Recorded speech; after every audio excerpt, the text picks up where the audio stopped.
Hi, it's Jeff Walter, and welcome back to the podcast. Today we have a very special guest, Susan Demers. Susan's interesting in that she runs a training program for Academy 4, which is a nonprofit and trains volunteers.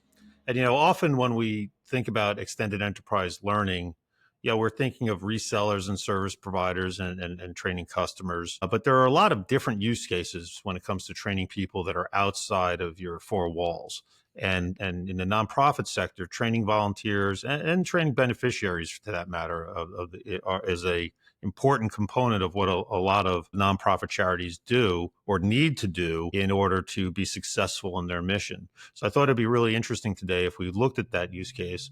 We've Latitude's launched a charity partner program. Academy 4 has become one of our partners. So welcome, Susan, to becoming one of our partners to try and address that need. And thought it would be really interesting to everybody out there to just learn about this different extended enterprise use case. So welcome, Susan. We'll be back on to Susan. Susan Demers is the manager of learning and development at Academy 4. It's a nonprofit mentoring organization headquartered in Texas.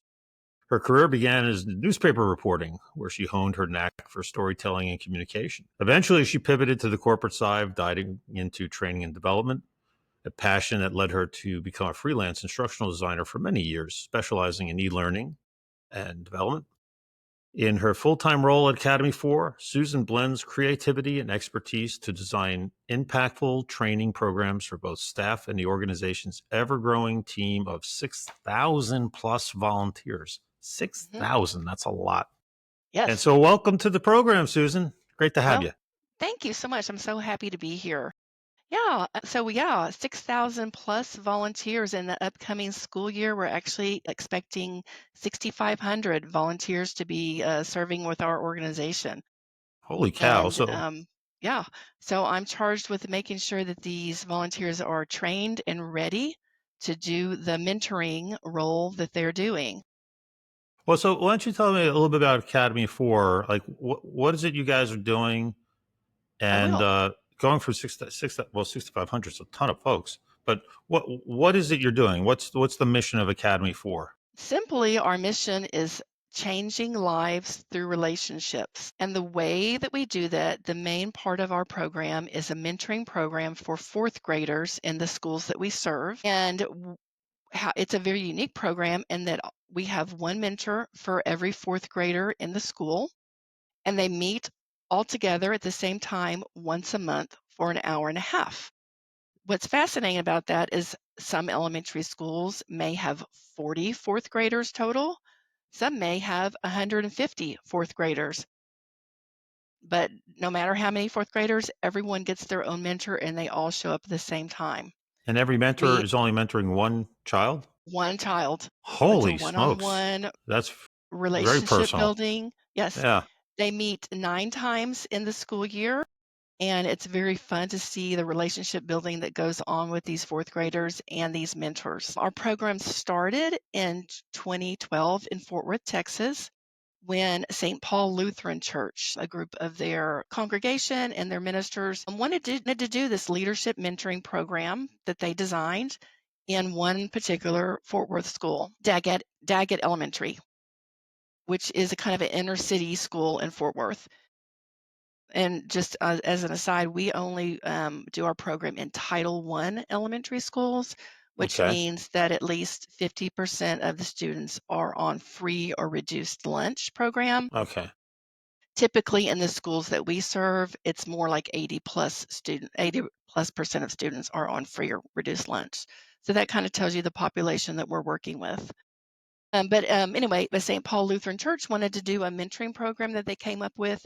They went to Daggett Elementary and said, "Hey, we want to do this. Does this sound great? Which we want to target fourth graders. There's a particular reason fourth graders are just able in the developmentally to take on these concepts of leadership." And the school was like, so the St. Paul was, which students should we work with in your fourth grade? And Daggett said, "We want you to work with every single fourth grader." They said all And of them. so all of them. We're not gonna pick and choose, we want them all to have a mentor, and that's really how the program started. It started with one school and has grown now in this coming school year, we'll have 60 schools that we Holy serve. smokes. So, wow. But you can see how you need a lot of mentors. It's one-on-one, and we have to have one for every fourth grader. We're primarily based in the Fort Worth, Dallas area. That's where we Uh-huh. started. We've expanded. We also have several schools in the Austin area, Austin, Texas. I mean, that's a lot of volunteers in one locale. So how do you like? Where do you guys get all these volunteers from? Because I mean, Where when you first mentioned, when we've talked about it, I just assumed it was like a mentor has like 20 kids that they're mentoring, right, or a dozen or something, some multiples, but one on one, that's wow. You can get a Yes. really yeah. It's always a challenge. Our model is that we find a partner church that's near the elementary school who wants to take on this project. And we find a lot of churches are very willing to do this. It's a wonderful way to get their congregation involved in the community in a Okay, way that they may not have been involved before. So we find a partner church, we find a partner school, we okay, put them together. The partner church provides many of the mentors, but usually mm-hmm. not all. It does take a lot of mentors. Like I said, a school with 100 plus fourth graders, most churches, aren't going to be able to find 100 plus people who are able to volunteer. So beyond that, we reach out into the community, banks, businesses, organizations, retired teachers associations. I mean, Mm-hmm. we look around the community and find people who want to volunteer, neighborhood associations. But So the end result is that the school is so enriched by having people from outside the school coming into the school and seeing what's going on and becoming involved and becoming invested in that school. So beyond the mentoring program, we see just so many other things that these community members and church members take on related to the school. They start volunteering in other ways. They start right. doing mission projects, as clothing drives, food drives, all kinds of things develop when we start helping people come into the school for our program. The cool thing, I just listening to it, it's like what I find really fascinating about the approach you guys are taking is it's not people from outside the community coming in. It's people within the community. Like when you say you go to a church in the community that's, down the street from the elementary school, it's like, well, the congregation are all people that live in the community. It's almost like becoming it sounds like it's Academy 4 is like a connector, connecting people within the community that want to help their community be a better community and with the kids that are the future of the community, right? I mean, Yes, it's yes. like that's really cool. Yeah, That's very cool. we build a Yeah. bridge for these organizations and churches to go into the school in a way that they have never before. Some of them have never set foot in the school before, or some have tried maybe to do some kind of program but didn't really catch on. But we provide a way to get them in there. So our challenge is finding the mentors. We're what we do is we have a designated part-time employee called a site coordinator. This person comes from the church and is a paid employee of Academy 4 Okay. part-time, and they coordinate recruiting the volunteers, getting the program set up for the upcoming school year, getting the materials. Once school starts, they'll match a student with a mentor with the teacher's help, trying to find, as much as possible like-minded interests Mm-hmm. between the student and the mentor, sometimes not. We do have a policy, a child safety policy that male mentors can only mentor male students. Right. Right. Female mentors can mentor male or female students. Okay. That makes So sense. it's a safety thing. Mm-hmm. But it works out well. And then another aspect of a program I haven't told you about is we often, to get enough mentors for these schools that have 100 plus fourth graders, we will often partner with a local high school, which will allow some of their juniors and seniors, you have to be a junior or a senior to mentor, Okay. and we'll have maybe 10 to 20 of them participate in the program. And it's really amazing to see how the high school students flourish being a mentor to a younger Yeah. kid. They really grow just as much as I think the fourth grader does.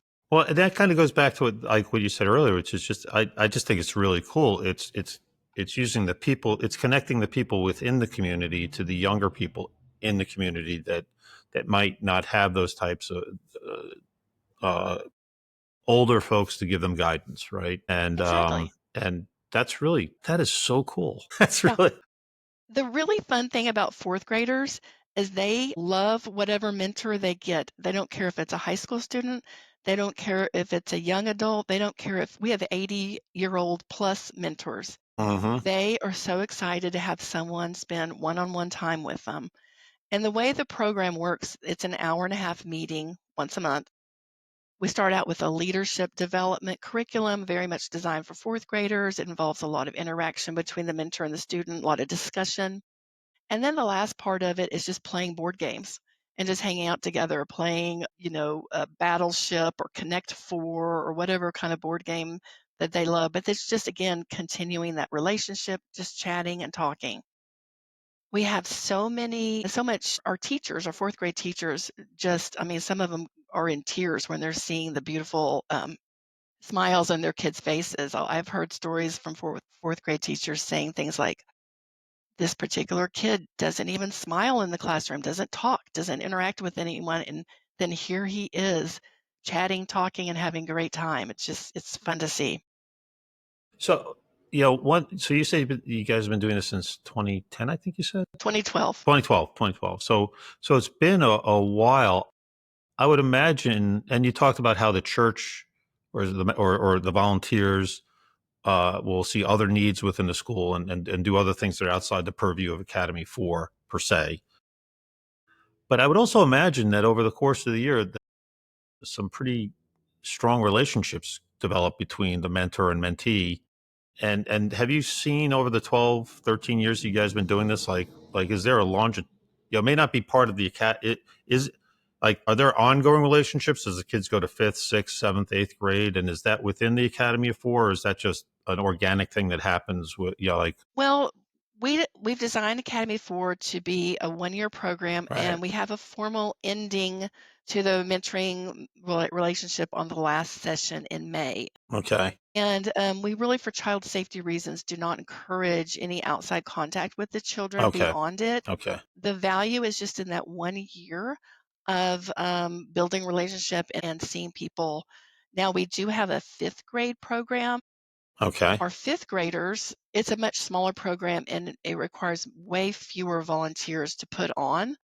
But in 5th grade, the kids who've been through Academy 4 the previous year, they in turn get to mentor a 1st grader in their organization. So the Oh, 5th graders and the 1st graders do some simple reading together, do a little leadership talk together. And so the 4th graders have learned this great skill from their mentor of building a relationship, and then they get to practice it the next year as a 5th grader. that's really cool. And then, Yeah, and that program is our main program is called Academy 4, like right, our fourth grader. organization is Yeah. called. And then our 5th grade program is called Leaders 5. And when you say it takes fewer volunteers, is that adult volunteers to oversee that? Because now you Yes. get that, you can have more than one fifth grader. You're kind Yes, of it just takes a few adult volunteers to put on the Leaders 5 program. They're just overseeing it, making sure the interactions are going well, handing out the paperwork. It's just 3 or 4 people as opposed to Academy 4 where it's a we need one volunteer for every 4th grader in the right. school. That's amazing because you get a school with like 4 or 5 classes and you got like 100, kids right there. That's amazing. Yeah. It's amazing. Yeah, it So is. so that's really fascinating. Thank you for taking me through that. What a just brilliant program. As I think about it, to get the community connected to the kids, the at-risk kids in the community, it's just great. So let's talk about you for a little bit though. So, in your bio you said newspaper, storyteller, corporate L&D. How did take us a little bit through that, and how did you end up at Academy for? Like, what was fill in some of those details of from newspaper reporter to corporate L&D professional to now running this program for Academy 4. How'd you had tell it to because what I always found interesting in especially in extended enterprise learning is it's usually not a straight path. to running these programs. People Hmm. come in from all different walks of life and venues and backgrounds. So I'm always curious. So if you could walk us through that, I'd appreciate that. Yeah, yeah, sure. Well, like you said, I started my career in journalism. I have a journalism degree from University of Texas. I worked as a newspaper reporter at a small newspaper for a few years and really decided that that was not my calling, what I wanted to do. But I just I'm in the world of written communication and editing and finding information and putting it together. I just transitioned into corporate communication, worked at some big corporations doing their newsletters. This was back in the day before even online things were happening, but a lot of written communication and then going into online communication as well. And then I had the opportunity to work for a consulting company in Fort Worth that it's no longer around, but it was corporate training and corporate technical writing. Okay. And I joined them and really jumped into the world of training and development as well as technical writing, which those often go together. Right. Um, and really got some great experience there. And about that same time, I had a couple of children, and I decided to go freelance in the world of training, and it worked out really well. I did that for like 15 years, specialized in becoming an e-learning developer, which I love. I'm just all about e-learning. Love it. It's my thing. And so I still get to do that in my current role. I worked for our current executive director at Academy 4. His name is Hmm. John Shearer. I worked for him as a freelancer. He was in the world of learning and development as well. He had a Okay. small business. So he would hire me on. So we've worked together for many, many years. Later, he became the executive director of Academy 4.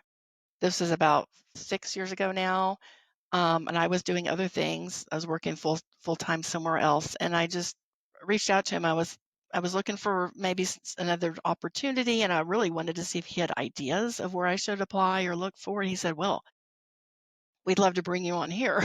How would you love that?" He had an idea. So yeah, he had an idea. So it's as a lot of jobs are, it's just about networking and who you know. He knew I was someone he could trust, and he knew what my work was like, and so it's worked out really well. Started out doing all kinds of things. It was a much smaller organization 6 years ago. We were probably in this is probably 7 years ago. We were in 6 schools at the time. So you can see the tremendous growth we've had just in 7 years from 6 schools to 60. That's that is It's been a amazing lot. growth. That is like really Yeah, amazing. And what blows me away about that is it's all in one metro area. It's like it's not yeah, like you said, essentially. it's all pretty much all in Dallas Fort Worth area and primarily Fort Worth, and like that's a lot of people volunteering in the schools, which is just beautiful. It's just beautiful. One of our selling points to be a volunteer with Academy 4 is it's easy inroads to do it. We don't require a lot of outside preparation. You can show up on Academy 4 Friday. It's always on Fridays, Hmm. and we give you a 10-minute overview of what your day with your student is going to be like before the students arrive, and then you get on with your hour and a half mentoring. The one thing we do require is before the school year starts, you need to complete our one online course. Okay. It's called Academy for Uh huh. Basics, and that's where you come in. That's where Latitude comes in. Let's talk about the training program then. Good transition, by the way. Uh, so So with Academy for Basics, what is it? What's the goal of that course? What are they trying to It learn has or trying to it teach? has 3 goals. Hmm. Like I said, it's an online course. It's first to introduce you to the organization and how we operate and who we are. Hmm. Secondly, it's to let you know how the mentoring part works. It's once a month. You're going to get an email telling you where to go and when to show up and et cetera. Just introducing them to how it works for them as a mentor. Hmm. And the third part is we go through pretty extensive child safety rules Right. that we Right. have in place. And as part of the going through the rules, here's an example. You're an adult on a elementary school campus. You absolutely can only use a designated adult restroom. Okay. Right. You can't go into a child's restroom. That's a no-no. You have to pass a background check Hmm. to volunteer. There's just there's here's another big rule: no cell phone usage around the kids. You can't have your cell phone out. You Oh, can't interesting. text. You can't look at it. You can't show them a picture on your cell phone. The cell phones are not in place during So shut mentoring. it off and put it in your back pocket, Exactly, or don't or even don't bring even it bring it. in Yeah. if you can help it. Yeah. So we go through those rules, and then in the online course, after they've reviewed the rules, they click a button saying, "I agree to follow these rules." Compliance thing. Click that button. We know that if they've completed the course, they have clicked that button. You can't complete the course without clicking the button to move ahead. So that's just a once a year. This course is taken in August before the school year starts.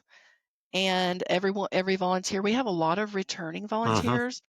They take it again every year. It's just a refresher. Let's go through these rules Okay. again. Let's agree to follow the rules. But because this is so important for our, like I said, compliance, we want to make sure that we have a record of completion of this Right. course. If there were ever to be any concern about a volunteer, which we really never have, we want to be able to go back and say, yes, this volunteer completed this safety training. This is what they learned. They agreed to follow these rules. That's where an LMS comes in. And we found Latitude in 2019. Yeah, it's been a while. And You're I much honestly, small. yeah, The I program was much smaller then. program was much smaller then. Yes. Um, and I don't remember how we found you. I think our executive director, John Shearer, started doing some research and we found Latitude and we've been really happy with the LMS. We use it in a very basic way. The great majority of our users are these volunteers who take one course a year. We don't need them to have a year-long relationship with the LMS. They're in and out, they finish it, they're done. We have three main programs. I've told you about two of them, Academy 4 and Leaders 5. We have another family program that's led by church members, Okay. and they take an online course. The Leaders 5 volunteers take an online course, and then our Academy 4. So we have a variety of courses, but essentially our volunteers take one of the courses to volunteer with For us, one for each program. and They might. one for each Right. program. What's that third program you said? What was it? It's called For Families. It's newer. We've only had it for a few Yeah. years, and it's an evening program that we help our churches put on, and it's for parents. Uh-huh.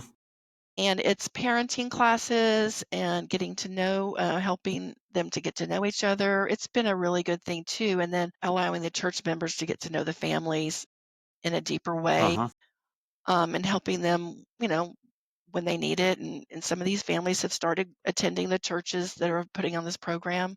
So it's just another way for the church to get more involved in the community. So they're reaching out to not necessarily church members, anybody that, could. Parents of the kids in the Right. school are the target audience. Yeah. Yeah. Wow. That's fascinating. Yeah. That's really cool. Okay. So you've got these three programs. The biggest one's Academy 4, which is what the organization is named after. And as you've grown, obviously you're finding other needs.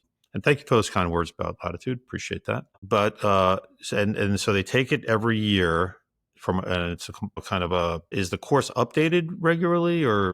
It's essentially the same. We do update it now and then to just to kind of make it a little more interesting, but yeah, it's essentially the same type of content. In fact, I am planning a more major upgrade for this coming school year. Okay. And to, if you may, what tools do you use to create the e-learning course?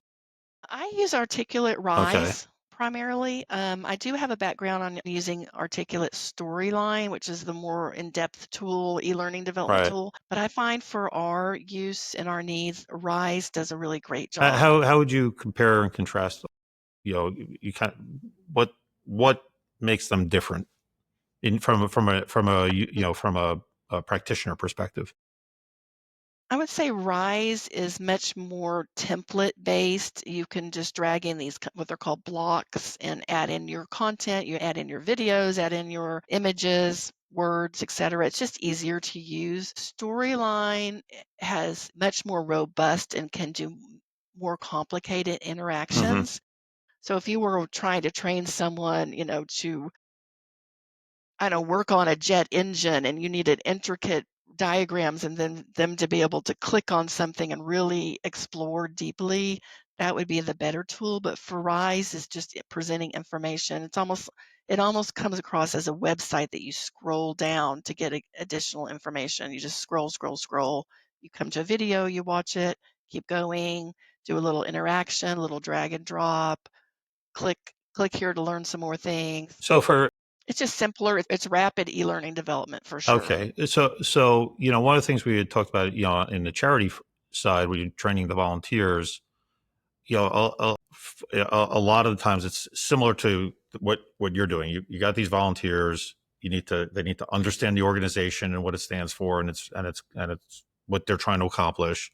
There's some procedural thing, which is the whole volunteering thing. Like this is how the volunteer. This is what you need to be able to do and know in order to do whatever that is. In this case, it's the mentoring and the scheduling and that. And then usually, you're in a situation where there are some rules you got to follow. You can't just go off on your own. It's called compliance, whether it's legal or organizational. But there's a set of rules here. So do you find Rise a good tool? It sounds like it's a pretty kind of straightforward training, e-learning training. And so would you recommend that to like other charities that are doing these kinds of, hey, as a volunteer, you got to kind of understand what we're about, understand how to do the volunteer work. And with these volunteers, it's not their full-time job, right? And you want to get them out, you want to get them trained and then out the door and doing the volunteer work. Yes. As the practitioner, is it a tool you would recommend for others? I would 100% recommend it. And the other reason is that the courses that are created on it are responsive. You can take it on a cell phone, Okay. you can take it on a laptop, you can take it on a tablet. It looks great anyway. So that's really helpful for our volunteers as well. They may not have a laptop to take a course on, but they have a phone or they have a tablet. Have they started to incorporate? You're seeing this a lot. Have they started to incorporate some AI stuff into content creation or? They have a higher level subscription or Right. whatever to the thing. I don't actually have that, so I haven't used it, but they do have some AI creation tools that they've added. I just haven't seen them in play yet because I don't have access Okay. to Yeah. them. I mean, it's interesting starting to see that just permeate everything, especially from a content generation standpoint. It's Yes, yes, it really it's is. it's Um, and one way that I've seen that the option is if you want to add an image into right. your course. Normally, I have to go add an image that I've already created or have on my Hmm. laptop, or they have a content library of generic stock Right. images. So those have always been good choices.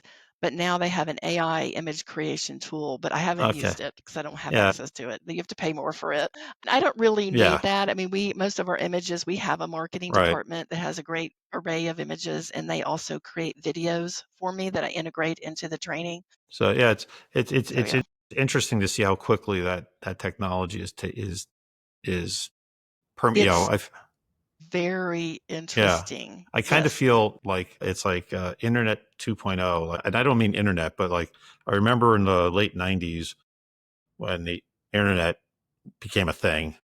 Actually, I remember talking to a friend of mine saying, "What is a domain name?" And he owned cigars.com. I'm like, "What do you do with that?" And he tried to explain it to me. I was like, "Yeah, why would anybody want that?" But I know, and here we right? are, and I like, "Oh, I know. wish I had cigars.com." Yeah, right, exactly. Yeah, What we didn't know back I then, know, if we had I know, understood so much. but No, you're right. We've lived through one huge change in our world with the internet and all of this. uh, And, when I started doing e-learning development, it wasn't even called that. It was called CBT, oh computer-based yeah, yeah, yeah, yeah. I remember computer-based that. Yeah, training. It was delivered on a yep. CD that went into the desktop computer. Oh So yeah. yeah, there's been such a lot of evolution. It's been fun to see it Well, all. on the CBT, the LMS has been around a while. We built it back in the 90s, and actually that was a course type that we deprecated, where it was the CBT, and then you would enroll in the CBT, and then that would trigger a workflow to send the CD to you know, Yes. and It's amazing we got any of that I done back know then. How do we even manage with that's that? crazy. It's crazy. Okay.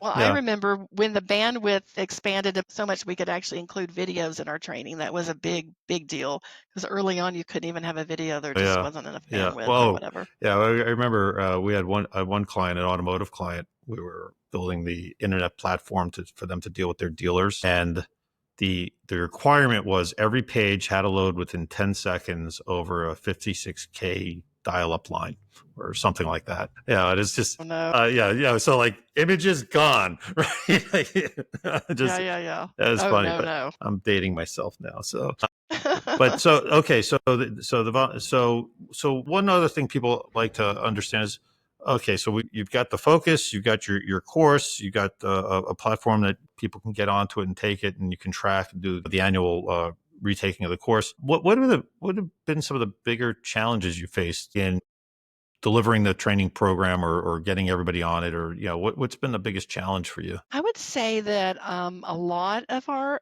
volunteers tend to be older because retired people have the time to Right. do this. Though we do have younger ones too. And the technology, simply logging in and taking a course, sometimes we have to hold their hand a bit, but we've always overcome it. It's often just a simple phone call. Here's what logging in, here's your username, here's your password. Of course, we give it to them in an email, but sometimes logging in is a challenge. It feels like in the last couple of years, it's gotten easier and easier. And I don't know if the Yeah. population has gotten where they're just more used to logging in, even the older people. But we used to have this struggle with that, I would say earlier on, getting people on the system and through the course all the way through completion. Yeah. So just from the So their technological completion is usage. tracked. Yeah.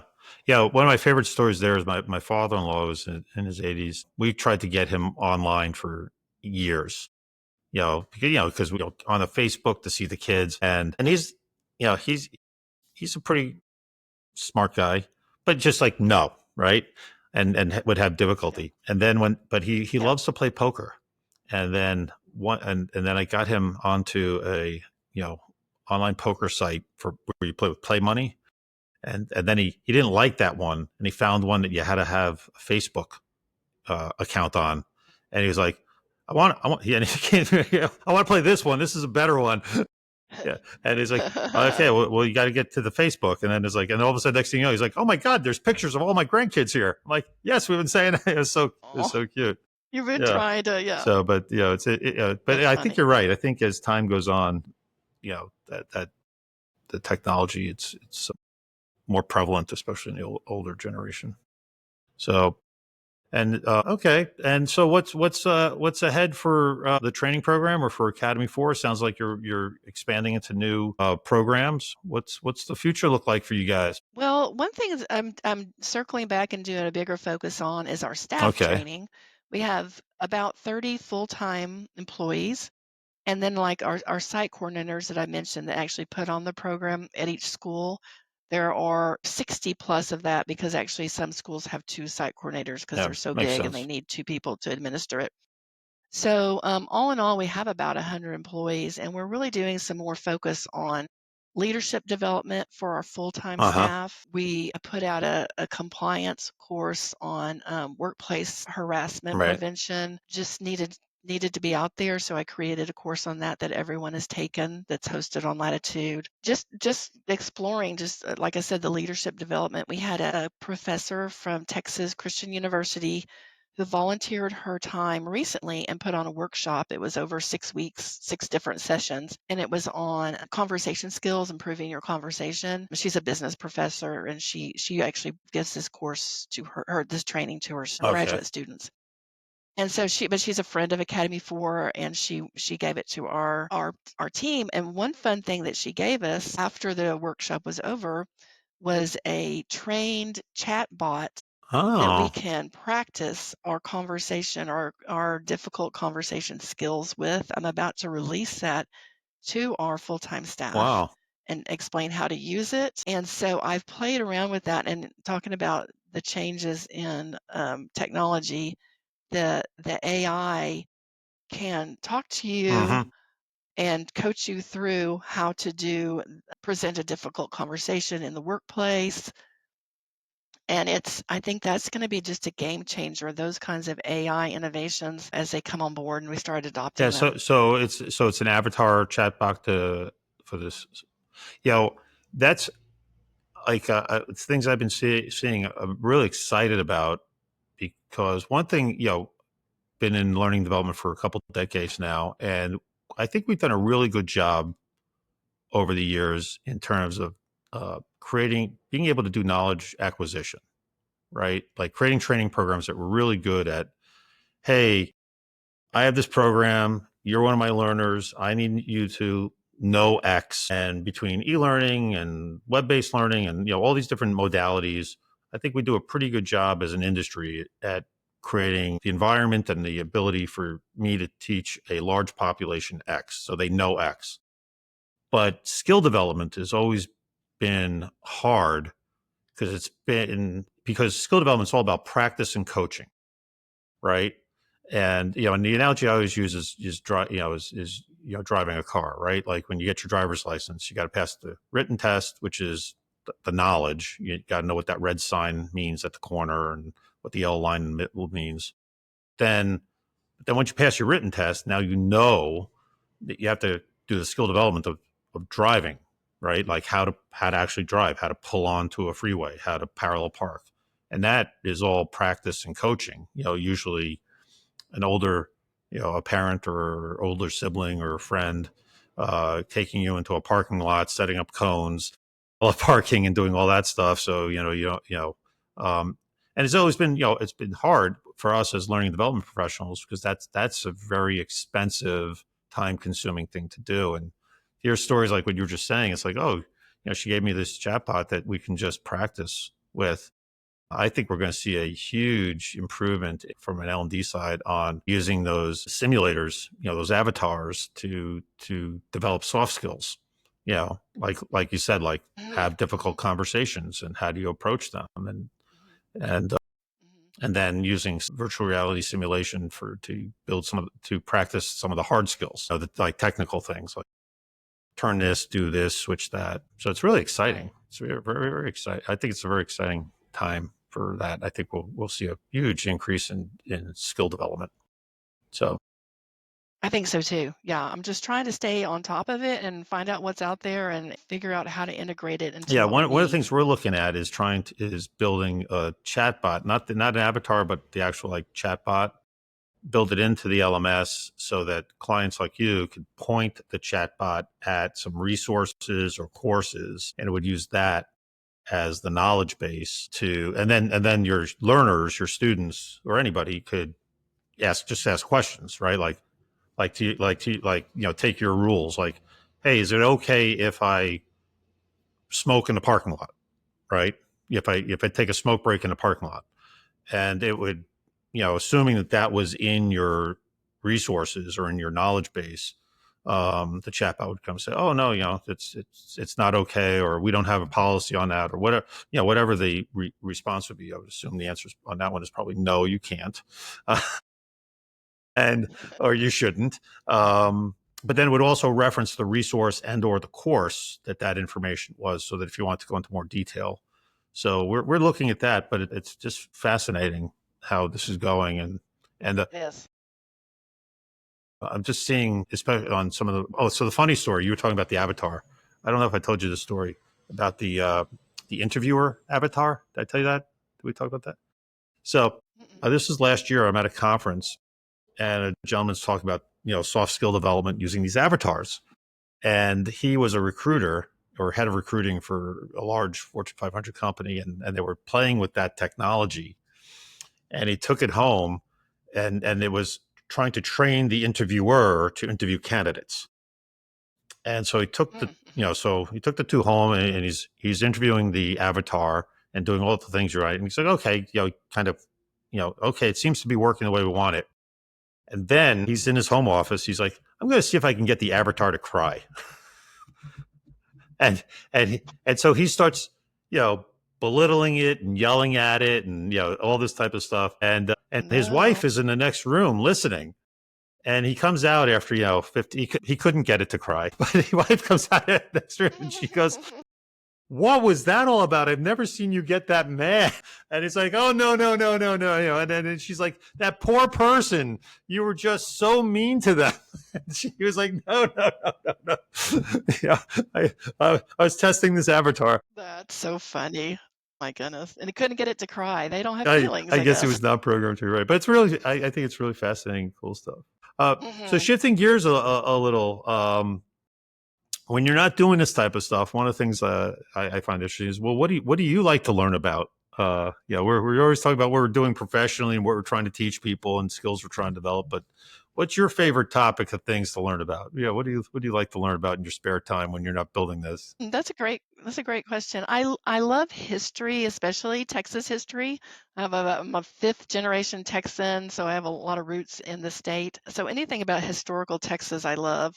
I'm on a lot of Facebook groups devoted to Texas history, and they show different images, and those are fun to scroll through and look at. My mom passed away a few years ago, and she left me some notebooks of family Oh, wow, genealogy. That was her thing yeah. back in the 80s. So I've been looking through all that and kind of learning about family history, and that's been So interesting as have you well. gone online with the genealogy and traced back the five generations, or Yes, I've used a couple of the online yeah, portals, ancestry.com, yeah. Ancestry and Family Search, and they're really fascinating to look at. And of course, you don't know how accurate they are, but it is fun to look at and see how far back other people have traced your Yeah, that's ancestors. neat. You know, years ago when my father retired pre-internet, he got into genealogy, and I have all his compilations, you know, and he Yes, printed out this big family tree that goes back, you know, whatever, many generations. Um, and I'm like, I've been wanting to like take all that and go to ancestry.com and you know, because it's fascinating. I too, one of my favorite things yes, is learning about history, not Texas history, although I found it fascinating when I lived there in the 1980s that they were celebrating their 150-year anniversary of independence from Mexico instead of statehood. But yeah, that's neither here nor there, because it is its own, you know. Texas just happens to be part of the United States for now. No, but yeah, I find what I find fascinating about history is it helps explain why the world is the way it is today to me. And some of it you can go back a couple thousand years and you can see the echoes of what happened thousands of years ago. And some of it is decades, you know, what happened a decade or two ago and see the, you know, I just, and that's what I love about history is how it reverberates and you're like, oh, that's why we do what we do today. yes. I love it because I love to see how much Mm-hmm. change has happened. You know, we're always talking about how we live in a time of great change, and it is. But I mean, think about someone who was born in 1890 and lived till 1960s. Think about the Oh change yeah, they yeah. saw in the That's world. change. I mean, wow. They went from horse and buggy to, airplanes And and computers. Yeah, yeah, missions yeah. to the Right, moon. right. Yeah, yeah, Yeah. How did they handle that? It's interesting to think yeah. about Well, that. and well, the other thing too that I find really fascinating, and especially when I read historical fiction, like really good historical fiction, is I think some because we're more technologically advanced than our ancestors, we tend to think that we're like somehow smarter or we're better than them or like there's just like this conceit a little and then when you start like Hmm. you were Hmm. just saying when you I find when you start reading a biography of somebody from the past or some good historical fiction that really blows it out or you learn what life was like, you know, in Egyptian times and you get down into the individual, like what I always find fascinating is like, oh no, they're, you know, they're people just like us and they had the same desires and wants and needs and there's good and there's evil and all, you know, all the things that you can talk about us, and it's like they're just not as technologically advanced, we just have better tools, that's all. And Exactly. therefore, you know, I got a thermostat, I don't have to worry about starting the fire when I come in after I've been in the fields all day, right? Like, but it's the same.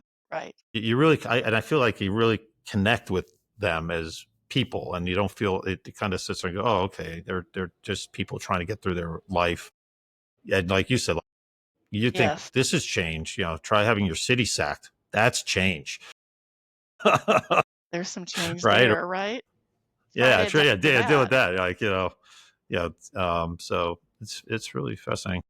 Well, and one thing you remind me of is like when you read about historical people, even 100 years ago, 200 years ago, I think we're losing some skills. I mean, these people wrote Yes, letters. That's how yeah, they communicated with their relatives and their friends, and they wrote these long, involved letters. We don't do that anymore. They read books. I have a daughter who was a high school teacher recently, and it's surprising how the kids are not a lot of them are right. not reading right now in a way that maybe even a generation or two people were Yeah, reading. yeah, I remember where I was reading something from a historical nature, and they were talking about how not about these particular skills, but how quickly skills diminish in society, and they were talking about the human migration in the South Pacific, and how by the time people got to certain islands where there were it was like back to the Stone Age because Mm, there was no metal there, right?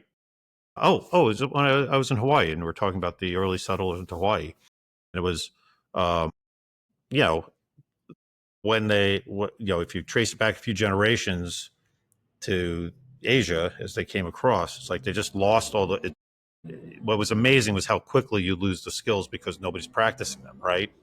And so I never thought about it in the terms of what you're saying. It's like, yes, we're in this totally interconnected world where on the one hand, there's a lot of, probably more reading and writing than ever, but it's all in short text messages, right? short.